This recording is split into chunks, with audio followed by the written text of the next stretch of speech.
It began with a single seed packet, a gift from a friend, sunflowers they promised, tall and bright. I didn't think much of it then. I had never considered myself a gardener. Little did I know that packet held the key to a journey of self-discovery. As I planted those seeds, I was unknowingly planting the seeds of my own personal growth. The process was simple enough. Following the instructions, I prepared a small patch of earth. I sowed the seeds, watered them, and waited. Days turned into weeks, and still there was no sign of life. Doubt crept in. Had I done something wrong? Was I simply not cut out for this? Just when I was about to give up hope, a tiny green shoot emerged from the soil. It felt like a small miracle. I had nurtured life. That single sprout sparked something within me, a sense of wonder and accomplishment I hadn't expected. From that moment, I was hooked. I found myself drawn to the garden, eager to learn everything I could about the plants I was growing. I spent hours tending to my little patch of earth, carefully watering, weeding, and watching my sunflowers grow taller each day. Gardening, I soon discovered, is a masterclass in patience. It taught me to embrace the natural rhythm of growth, to understand that not everything happens overnight. Waiting for seeds to germinate, for buds to appear, for fruit to ripen, it all takes time. It's a lesson that extends far beyond the garden gate. In our fast-paced world, it's easy to become impatient, to crave instant gratification.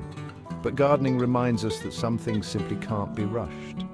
They require patience, dedication, and a willingness to trust in the process. I learned to find joy in the waiting, to appreciate the subtle changes taking place each day.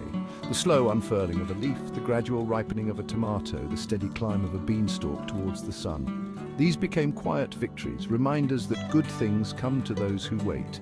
There's a certain peace that comes with embracing this slower pace of life.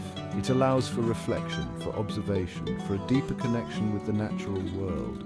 And in that connection, I found a new kind of patience, a patience born not out of obligation, but out of a deep respect for the time and care required for growth. As my gardening journey progressed, I began to appreciate the importance of attention to detail. Every aspect of plant care, from watering to pruning, demanded a certain level of precision. Too much or too little water, for instance, could make the difference between a thriving plant and a wilting one. Each plant, I learned, had its own unique set of needs. Some thrived in full sun, while others preferred the shade. Some required regular fertilization, while others were more self-sufficient. It was up to me, the gardener, to observe these nuances and adjust my care accordingly. This attention to detail wasn't something that came naturally to me. But gardening, I realized, was as much about cultivating myself as it was about cultivating plants. It taught me to slow down, to look closer, to pay attention to the subtle cues that often go unnoticed in our busy lives. This newfound attentiveness extended beyond the garden. I found myself noticing the intricate patterns of leaves, the delicate dance of a butterfly in flight, the subtle shifts in the light as the sun moved across the sky. The world, it seemed, was filled with wonders I had simply never taken the time to see before. Section 4. Nature's Puzzles. Gardening, however, is not without its challenges. Pests and diseases, unpredictable weather, nutrient deficiencies. These were just some of the obstacles I encountered along the way. But rather than discourage me, these challenges became opportunities for problem solving. Each problem presented a unique puzzle to solve. Why were my cucumbers turning yellow? What was causing those holes in my kale leaves? Was it a lack of water, a pest infestation, or something else entirely? I learned to approach these challenges with a curious mind, researching solutions, experimenting with different methods, and seeking advice from more experienced gardeners. This process of trial and error taught me valuable lessons in resilience and adaptability. I learned that setbacks were inevitable, but they didn't have to be defeats. They could be opportunities to learn, to refine my techniques, and to become a better gardener. The satisfaction of successfully diagnosing a problem and nursing a plant back to health was immense. It was a testament to the power of observation, critical thinking, and a willingness to learn from mistakes. These were skills that extended far beyond the garden, proving valuable in all aspects of my life.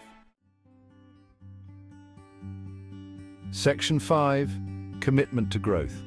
Maintaining a garden is a commitment, one that requires dedication and consistency. Plants, unlike to-do lists, cannot be ignored or postponed. They demand regular attention, a steady hand, and a willingness to show up day after day, regardless of the weather or one's mood.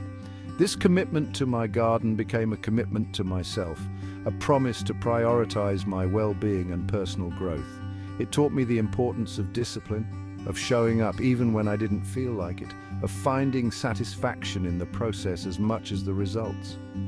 There's a quiet satisfaction that comes from tending to a garden.